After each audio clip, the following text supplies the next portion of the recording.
Olá! Bem-vindo a mais uma maravilhosa historinha de dormir. O canal onde mais importante é a fantasia e não a tela do seu celular. Para ser o primeiro a saber quando as próximas histórias chegarem, inscreva-se no canal e ative as notificações. E se você tem alguma sugestão de história, escreva lá embaixo nos comentários. Agora vamos lá, que lá vem mais uma história. O músico admirável. Havia uma vez um fantástico músico que tocava maravilhosamente o violino e saiu a perambular pela floresta de bom humor. Então, pensou com seus botões: o tempo passa um tanto devagar, preciso encontrar companhia. Sendo assim, pegou seu violino e começou a tocar até a floresta ressoar com a sua música. Logo veio o lobo. Nossa, um lobo veio me ouvir, admirou-se o músico. Mas o lobo chegou-se a ele e disse: como tocas bem? Gostarias que me ensinasse. Isso é bem fácil, retrucou o músico, se fizeres o que te digo. Claro, garantiu o lobo, serei um bom aluno. Foram então juntos por um bom caminho, chegando por fim a um carvalho oco com uma larga fresta de abertura no meio do tronco. Olha só, falou o músico, se desejas aprender o violino, põe as patas da frente nesta fresta. O lobo obedeceu, mas o músico tomou uma grande pedra e enfiou no restante da fresta, aprisionando deste modo o pobre. Agora fica bonzinho e espera até eu voltar. Depois de um tempo, pensou com seus botões: o tempo passa muito devagar. Devo encontrar outra companhia. Tomou então o violino e lá se foi, tocando pela floresta mais uma vez. Logo veio uma raposa que estava nas proximidades. Ah, uma raposa? Admirou-se o músico, e a raposa dele se acercou e disse: músico maravilhoso, como tocas bem! Devo e vou aprender a tocar como tu. Podes em breve fazê-lo, declarou o músico, se apenas me obedeceres. Obedecerei, garantiu a raposa. Sendo assim, viajaram juntos por um tempo até alcançarem uma trilha estreita cercada por arbustos bem altos.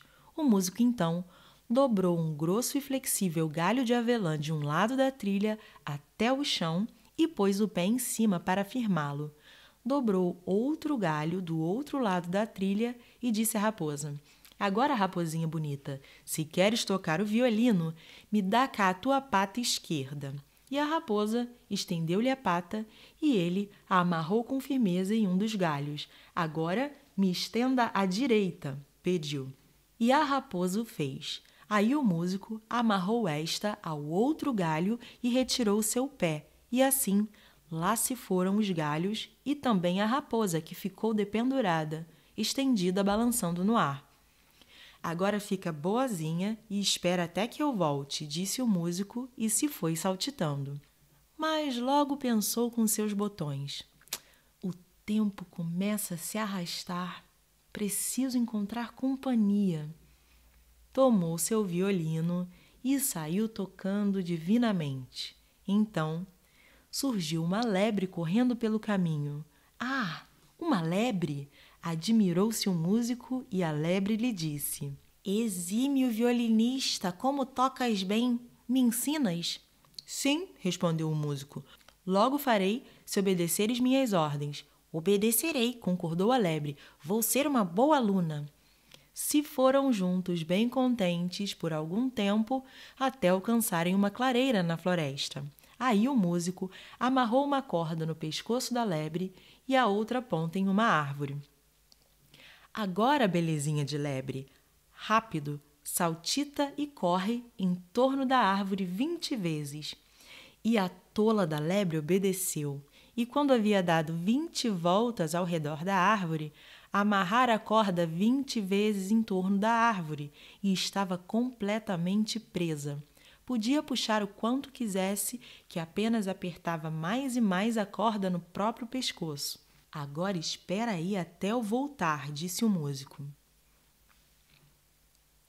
Neste meio tempo, contudo, o lobo havia empurrado e mordido e arranhado tanto a pedra que acabara por soltar sua pata e estava livre. Declarou então de todo o coração: vou perseguir esse músico malandro até encontrá-lo e despedaçá-lo. Ao vê-lo passar correndo, a raposa pediu: ah, irmão lobo, por favor me liberta, o músico me trapaceou. Então o lobo tanto mordeu o galho de avelã que partiu ao meio, e lá se foram os dois procurando o músico. Quando encontraram a lebre, ela igualmente gritou por socorro, e eles a libertaram e juntos seguiram atrás do inimigo. Entre mentes, o músico estivera tocando e encontrara um outro companheiro, pois um pobre lenhador se agradara da sua música e não resistira a seguir-lhe com o seu machado debaixo do braço. O músico estava contente por ter um homem como companhia e comportou-se bem cortesmente com ele, não fazendo nenhuma trapaça e tocando as suas mais encantadoras melodias até o coração do lenhador se encher de alegria. Enquanto o lenhador escutava a música, viu o lobo, a raposa e a lebre se aproximando e percebeu por suas expressões que estavam enfurecidos e vinham para lhe causar algum dano. Então, ficou de pé em frente ao músico com o seu enorme machado, como que dizendo: ninguém o machucará enquanto eu tiver esse machado.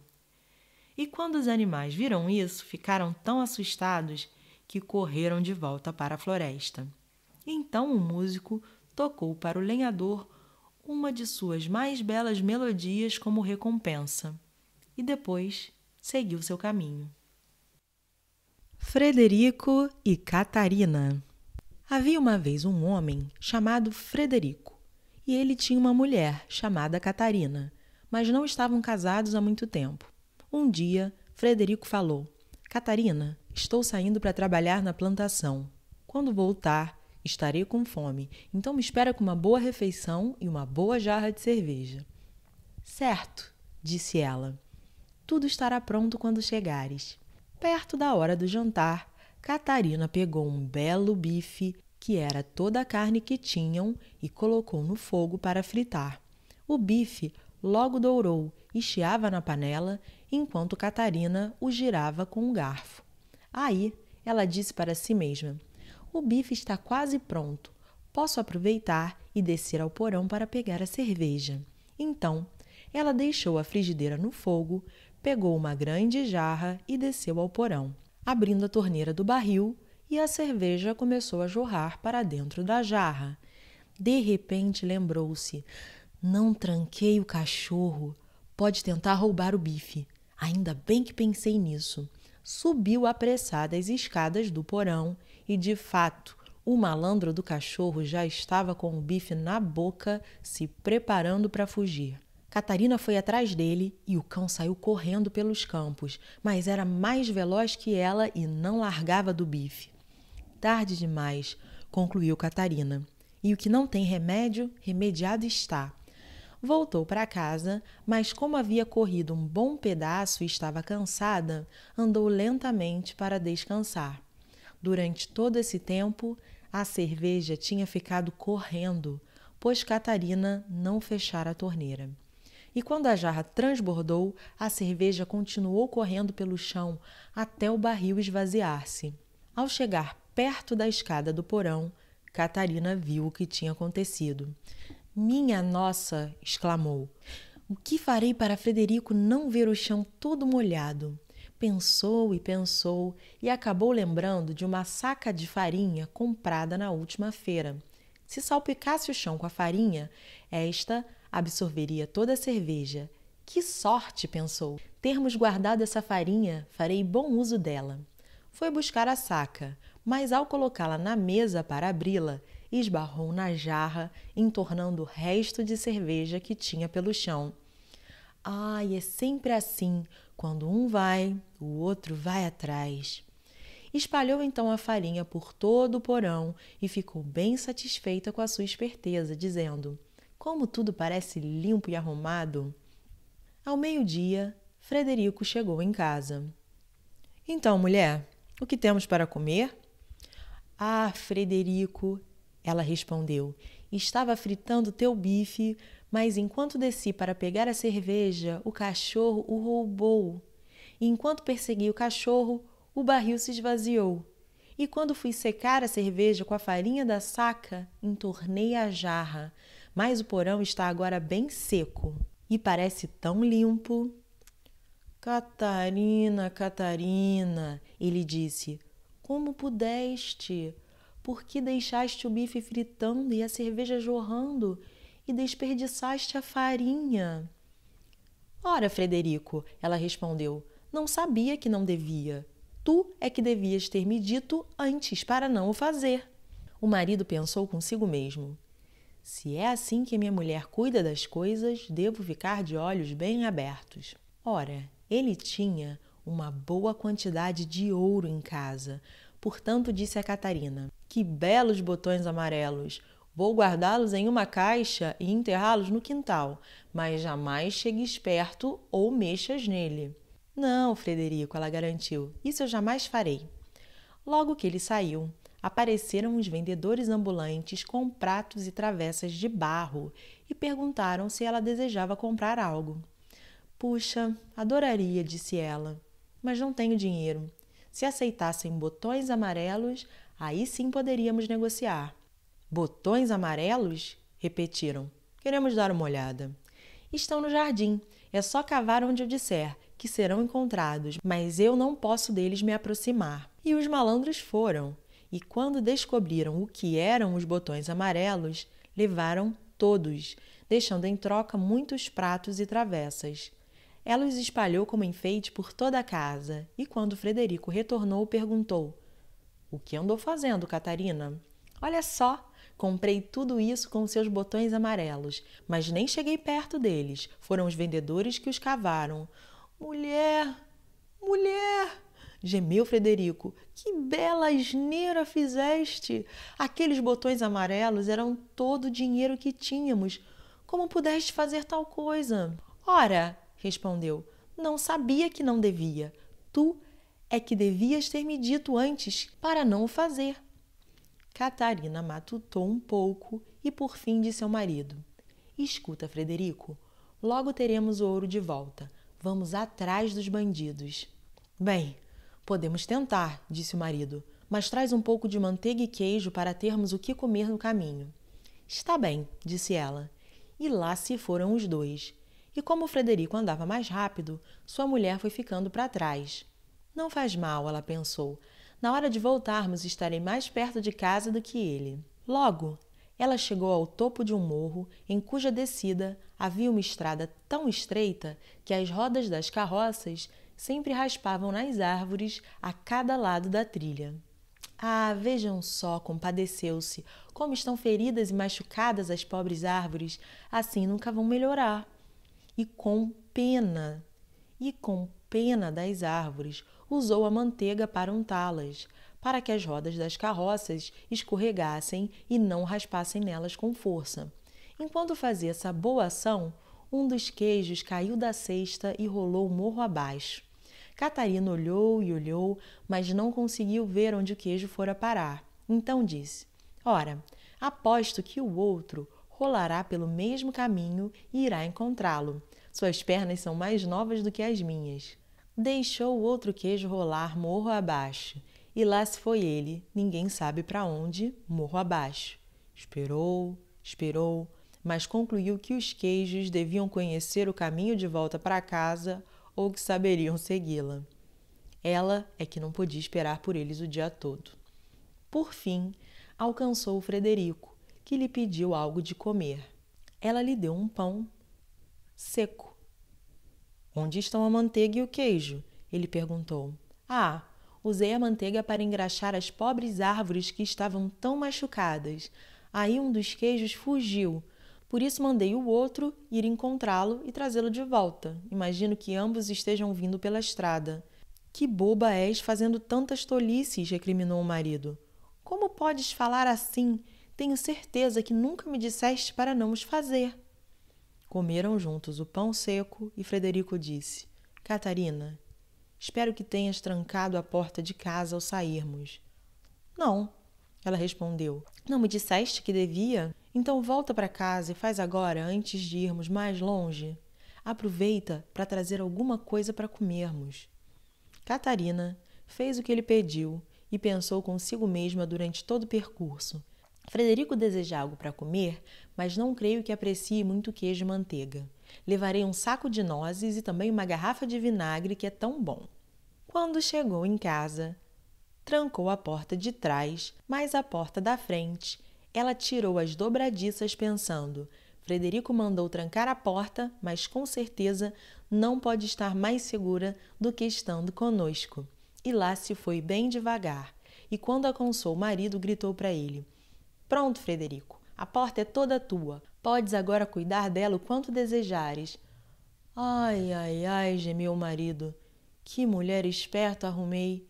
Então, mandei-te de volta a casa para arrancar-lhes a porta e assim facilitar a entrada e saída de quem quer que fosse? Pois bem, já que trouxeste a porta, vais ter que carregá-la tu mesma.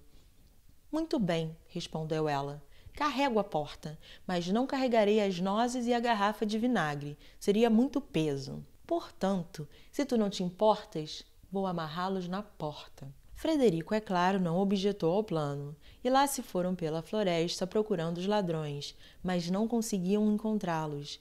E quando escureceu, subiram em uma árvore para passar a noite.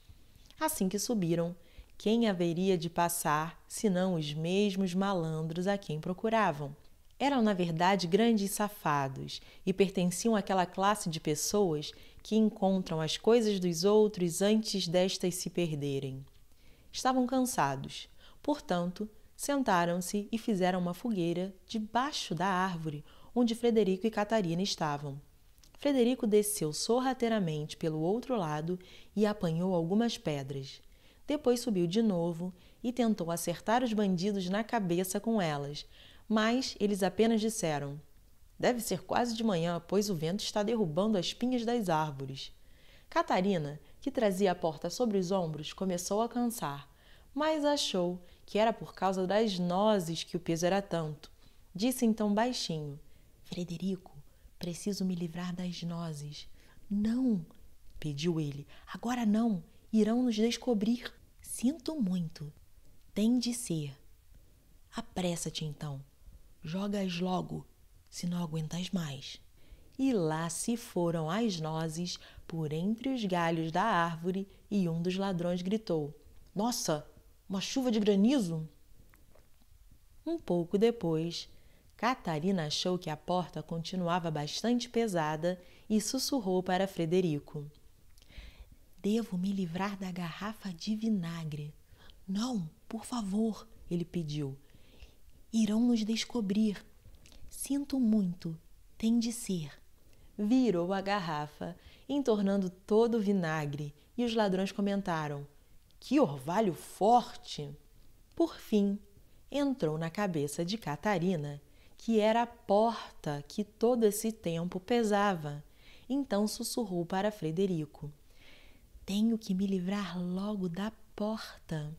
Mas ele rogou e implorou que não o fizesse, pois tinha certeza que seriam descobertos. Lá vai ela mesmo assim, disse Catarina. E lá se foi, de fato, a porta, com tamanho estrondo, para cima dos ladrões, que eles gritaram: Socorro! E por não saberem o que lhes caía em cima, correram o mais rápido que puderam, deixando para trás o ouro. Então, quando Frederico e Catarina desceram da árvore, encontraram todo o seu ouro são e salvo. Rapunzel. Era uma vez um casal que desejava muito ter um filho, mas os anos se passavam e seu sonho não se realizava. Um dia, a mulher percebeu que ia ter uma criança e ficou muito feliz. Nos fundos da casa onde moravam, havia uma janela que se abria para o quintal vizinho, e dali se via um lindo jardim cercado por muros altos, com flores e hortaliças muito mais verdes e viçosas do que as que cresciam em qualquer outro lugar. Um dia, espiando pela janela, A mulher viu um canteiro de rapôncios bem verdinhos que pareciam deliciosos e teve vontade de comer uma salada. Mas a horta era de uma bruxa chamada Gothel, que não dava nada para ninguém, e por isso não adiantava pedir umas folhinhas. Os dias foram se passando e o desejo de provar as verduras só aumentava. A mulher foi ficando tão triste e abatida que um dia o marido perguntou o que estava acontecendo e ela contou sobre o desejo de comer os rapôncios da horta da bruxa. Disse então quase chorando: "Ah, se eu não comer uma salada com aquelas folhas, acho que vou morrer." A mulher esperava que o marido entrasse no quintal da bruxa para roubar as verduras, mas ele tinha outras preocupações. "Se a bruxa me pegar, vai me transformar num sapo." A mulher não respondeu. Só chorava de tanta vontade de comer uma salada com as verduras do quintal da bruxa. Preocupado com a esposa, o homem pensou que talvez conseguisse entrar à noite no quintal vizinho para pegar algumas folhas, e assim fez. Quando escureceu, ele pulou o muro da casa da bruxa, arrancou um punhado de verduras e levou para a mulher, que preparou uma salada, comeu e por alguns dias não falou mais em rapôncios. Depois de algum tempo, porém, o desejo voltou ainda mais forte. A mulher pediu ao marido que fosse buscar mais verduras. Tanto chorou e implorou que ele voltou ao quintal da bruxa. Estava arrancando as folhas quando a velha Gothel apareceu. "Sabe o que acontece com quem rouba na minha horta?" Apavorado, o homem pediu piedade. "Senhora Gothel, minha mulher está grávida e chora dia e noite com desejo de comer uma salada de rapôncios." A bruxa então respondeu: "Se é assim, pode levar o que quiser. Mas quando o bebê nascer, quero a criança para mim." O homem estava tão apavorado que concordou, pegou as verduras e foi para casa, muito triste com o que havia acontecido. Quando o bebê nasceu, a bruxa Gothel foi cobrar a promessa. E ao receber a criança, uma linda menina, deu-lhe o nome de Rapunzel por causa dos rapôncios. O tempo foi passando e a cada dia Rapunzel ficava mais bonita. Quando a menina fez 12 anos, Gothel a trancou no alto de uma torre, no meio de uma grande floresta. A torre não tinha portas e nem escadas que levassem ao quarto de Rapunzel. Havia somente uma janelinha bem no alto. Quando a bruxa queria entrar, ia até a torre e gritava: "Ô Rapunzel, jogue-me tuas lindas tranças." Assim que ouviu o chamado da velha bruxa, Rapunzel desenrolava as tranças, que brilhavam como ouro e eram tão compridas que chegavam até o chão. Então a bruxa subia por elas. Um belo dia, alguns anos depois, o filho do rei passava a cavalo pela floresta quando ouviu uma voz muito doce cantando uma linda canção. Era Rapunzel, que cantava para espantar a solidão. O príncipe seguiu o som da linda voz e chegou à torre. Procurou a entrada, mas não achou nenhuma porta. Voltou para casa. O canto de Rapunzel, porém, havia tocado seu coração.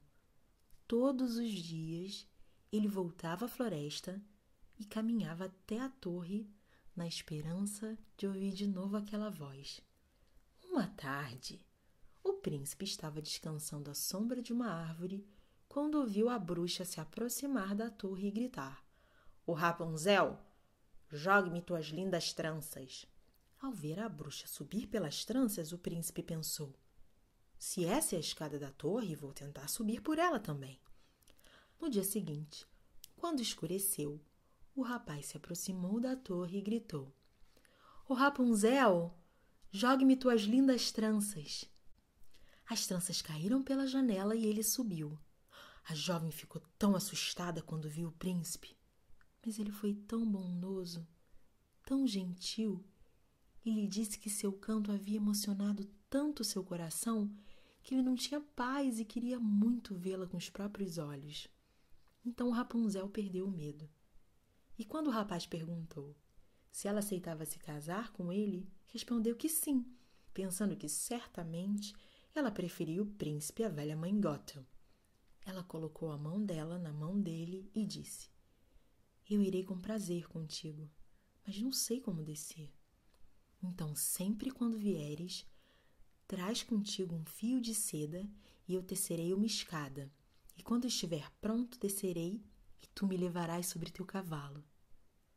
Como a bruxa costumava ir à torre durante o dia, o príncipe visitava Rapunzel à noite.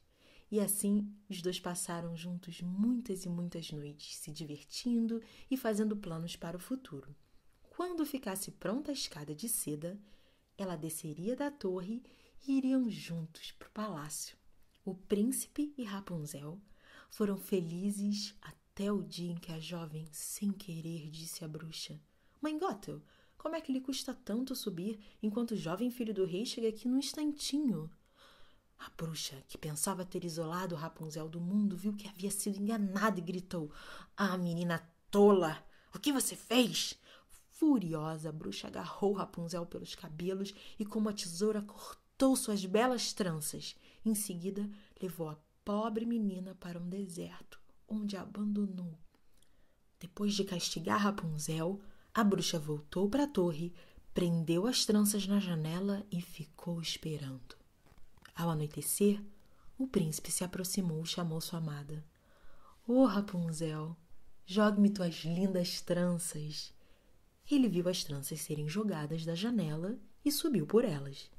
Mas ao entrar, o príncipe não encontrou Rapunzel. Quem o esperava era a bruxa. Ah, veio buscar sua amada? Pois ela não está aqui. Você nunca mais verá Rapunzel. O rapaz, desesperado, se jogou do alto da torre e caiu sobre uma moita de espinhos que arranharam seus olhos. Cego, tateando na escuridão, o príncipe saiu vagando pela floresta, sofrendo por ter perdido sua amada. No deserto, onde havia sido abandonada pela bruxa, Rapunzel também sofria. A pobre moça sozinha passou por muitas dificuldades e teve filhos gêmeos, um menino e uma menina.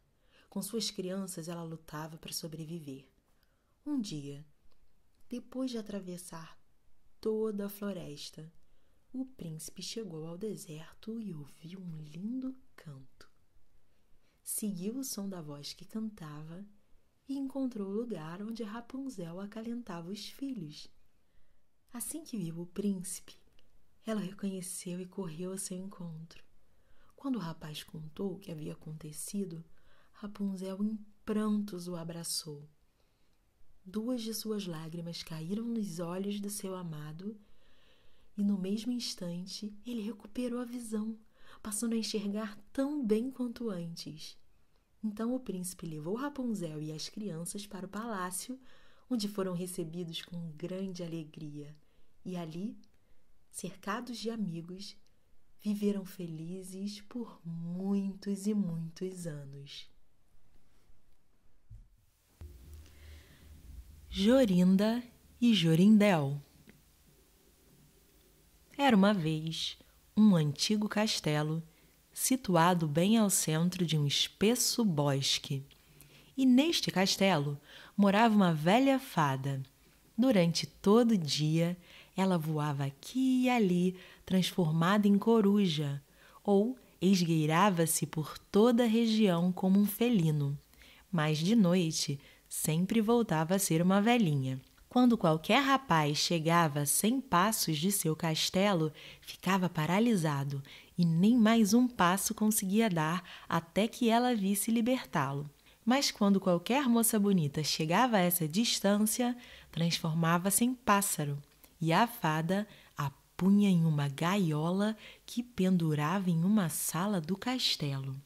Havia 700 destas gaiolas dependuradas no castelo e todas continham lindos pássaros. Bem, era uma vez uma moça chamada Jorinda. Era a mais bela de todas as belas moças jamais vistas, e um pastor chamado Jorindel gostava muito dela e os dois iam logo casar-se. Um dia foram passear pelo bosque para poderem ficar um pouco a sós e Jorindel disse: devemos cuidar para não nos aproximarmos do castelo. Era uma linda tarde e os últimos raios de sol poente brilhavam por entre os longos galhos das árvores sobre a verde folhagem do chão e as rolinhas cantavam os seus lamentos de cima das árvores. Jorinda sentou-se para admirar o pôr do sol. Jorindel acomodou-se ao seu lado e ambos sentiram-se entristecidos, não sabiam por quê, mas era como se fossem separar-se para sempre. Já haviam caminhado um bom pedaço quando, olhando ao redor para procurar o caminho de volta para casa, perceberam que não sabiam qual trilha tomar. O sol se punha rapidamente e já uma boa metade do seu círculo desaparecera por trás do morro. Súbito, Jorindel olhou para trás e, ao vislumbrar por entre os arbustos que haviam, sem perceber, sentado junto ao muro do castelo, encolheu-se de medo, ficou pálido e estremeceu. E Jorinda cantarolava. O canto interrompeu-se bruscamente. Jorindel virou-se para descobrir a causa e deparou-se com Jorinda transformada em rouxinol. O seu canto terminado em um melancólico ai-ai. Uma coruja de olhos de fogo voou 3 vezes em torno deles e as 3 vezes guinchou "uh-uh, uh-uh, uh-uh". Jorindel não conseguia mover-se e estava petrificado como uma rocha, e também não conseguia chorar, nem falar, nem mexer o pé ou mão. E então o sol desceu bastante. Veio a noite sombria e a coruja voou para um arbusto. Pouco depois veio a velha fada, descorada e descarnada, olhos arregalados e um nariz e uma boca que quase se encontravam. Resmungou algo para si mesma, pegou o roxinol e levou consigo nas mãos. O pobre Jorindel viu o roxinol ir-se, mas o que podia fazer? Não conseguia mexer-se de onde estava. Por fim, a fada retornou, entoando em voz rouca: "Até a vítima aprisionada, sua sorte lançada. Aí ficai, ficai. Depois de encantada pelo feitiço tomada, então te vai, te vai." De repente, Jorindel sentiu-se livre. Caiu então de joelhos ante a fada e rogou-lhe que devolvesse a sua querida Jorinda. Mas ela lhe disse que jamais tornaria a vê-la e seguiu o seu caminho. Ele rezou, chorou, lamentou, mas tudo em vão. Ai, queixava-se, o que será de mim? Não podia voltar para casa. Por isso, seguiu até o vilarejo desconhecido e empregou-se como guardador de rebanhos. Muitas vezes deu voltas e voltas o mais próximo que ousava ao redor do castelo. Por fim, uma noite sonhou que havia achado uma linda flor roxa, tendo em seu centro uma valiosa pérola. E sonhou que colhia esta flor e com ela se ia até o castelo, e que tudo no que com ela tocava se desencantava, encontrando assim novamente a sua querida Jorinda.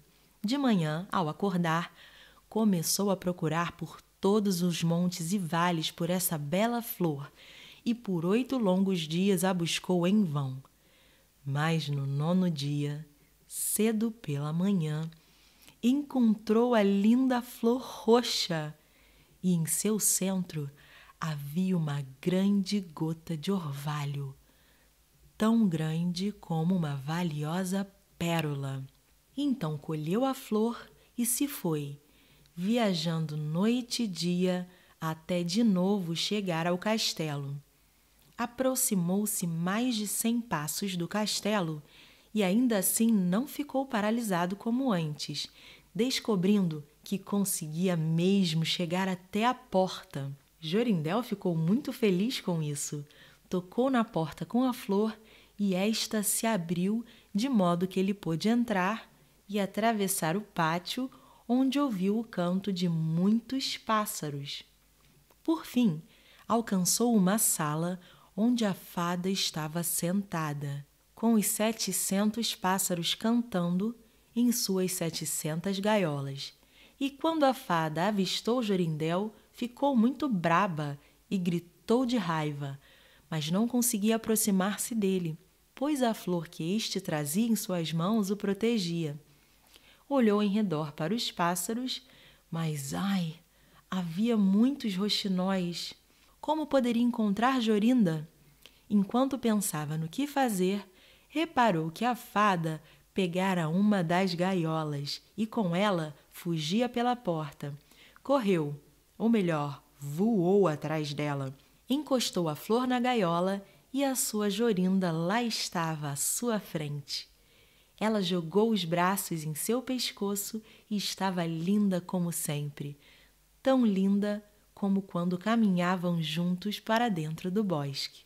Então, ele tocou em todos os outros pássaros com a flor para que recuperassem as suas formas e levou sua querida Jorinda para casa, onde viveram felizes por muitos e muitos anos.